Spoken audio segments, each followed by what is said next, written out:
El ex ministro de Hacienda, Andrés Velasco, participó en la conferencia A Mitad de Camino, cómo Chile puede lograr el salto final al desarrollo, la cual fue organizada por la Universidad Diego Portales. En la ocasión, el economista señaló que la gran tarea que existe como país es la desigualdad y que para alcanzar un mayor desarrollo se debe incrementar la competencia. La gran tarea pendiente de Chile es la desigualdad. La única categoría respecto de la cual no nos podemos vanagloriar, que en los últimos 5 lustros avanzamos decididamente, es la desigualdad. Hasta ahí creo que de nuevo hoy estamos todos de acuerdo. Y esto también lo celebro, porque hace 10, 15 o 20 años decir que el gran pendiente de Chile es la desigualdad no habría suscitado consenso. Hoy día suscita consenso y eso es bueno. Pero de nuevo, no basta con afirmarlo, debemos hacer algo al respecto. Y quiero dar un par de pistas acerca de dónde debemos avanzar. Todos sabemos que las diferencias salariales en Chile son grandes. Hay aproximadamente 500.000 de compatriotas que viven con poco más del salario mínimo.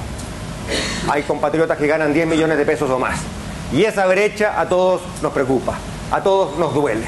Y esa brecha es lo que algunas veces los economistas llamamos el cociente 10-10, la diferencia entre el 10% más rico y el 10% más pobre. Si tomamos los ingresos de quienes trabajan en el 10% más rico y los ingresos de quienes trabajan en el 10% más pobre, los de arriba ganan 17 veces más. Y eso ya es terrible, doloroso, preocupante. Pero no termina allí el problema. ¿Por qué?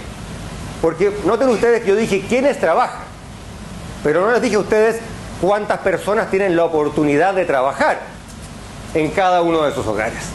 Y resulta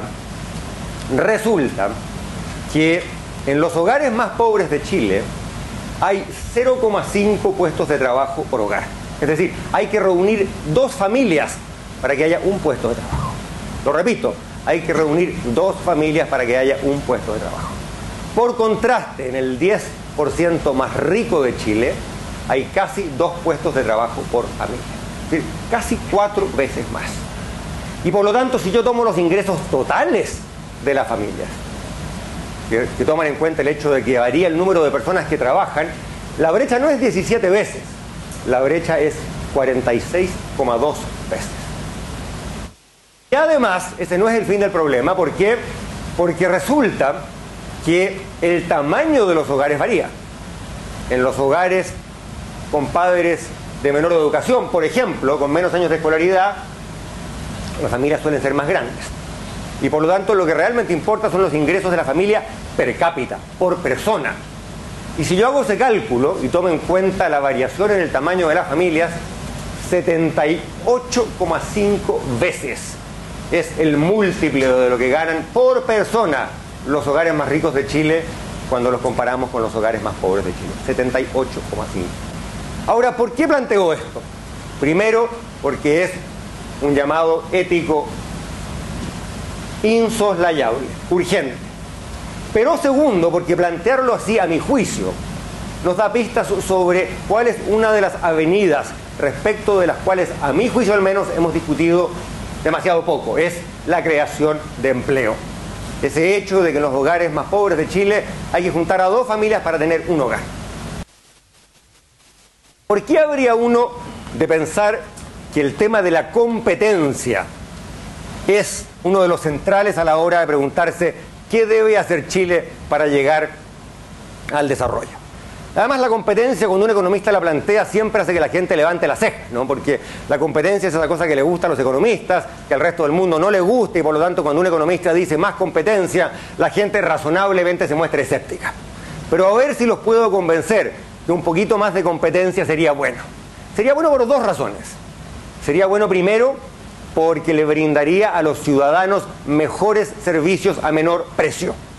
Y aquí pienso en servicios tales como las ISAPRES, en servicios tales como las AFPs. La reforma previsional que hizo la presidenta de la República, Michelle Bachelet, en el año 2008, redujo los costos de administración de las AFPs, en las AFPs que entraron al mercado, a la mitad, como introduciendo mayor competencia. Segundo, sería importante también desde el punto de vista de la competitividad, porque muchas cosas que se producen en Chile, por ejemplo, la electricidad, por ejemplo, los servicios bancarios, son insumos en la producción de otros bienes. Y cuando los insumos son caros, los costos son altos, la producción es baja, el crecimiento es lento.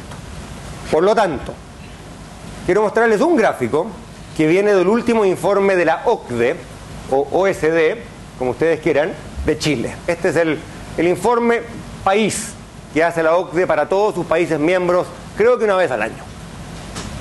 Y la verdad que es un gráfico muy revelador, y perdónenme si me detengo por 30 segundos. Este se pregunta, ¿cuál es, digámoslo en fácil, el margen de ganancia? La brecha entre el precio y el costo de producir algo. Y compara a Chile, que es el azul más oscuro, con un grupo de referencia donde está Australia, Canadá y Nueva Zelanda. ¿Y qué vemos? Que la minería en Chile es súper competitiva. Cosa que no es muy sorprendente. ¿Por qué? Porque es un sector que compite en todo el mundo y si no fuera competitiva no podría vender. En la jerga de los economistas es un bien altamente transable. El que no compite se friega.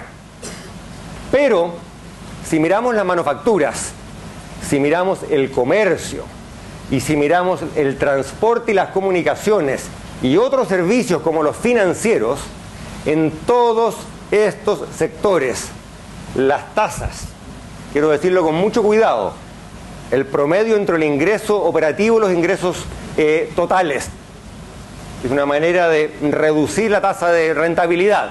En todos estos sectores las tasas son mucho más altas que en Chile. ¿Y qué dice la OCDE? La OCDE nos dice, esto es muy malo, esto es muy malo. ¿Por qué? Reitero lo que decía yo recién, porque si estos servicios van directamente al consumidor, el consumidor está pagando.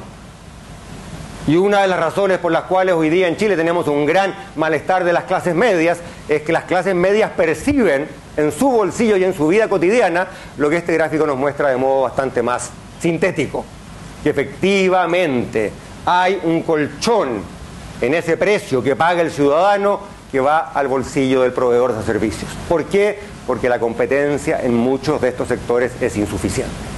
Y si el usuario final no es el ciudadano, sino que el productor, el que produce manufacturas, usa telecomunicaciones, usa camiones, usa electricidad. Y si los insumos son caros, el producto va a ser caro, se va a producir menos, va a haber menos empleo, va a haber menos crecimiento, va a haber menos bienestar. Mensaje: la mayor competencia es clave. Segundo mensaje: la competencia no cae del cielo, la competencia la garantiza el Estado. Y el Estado la garantiza a través de instituciones que tengan colmillos.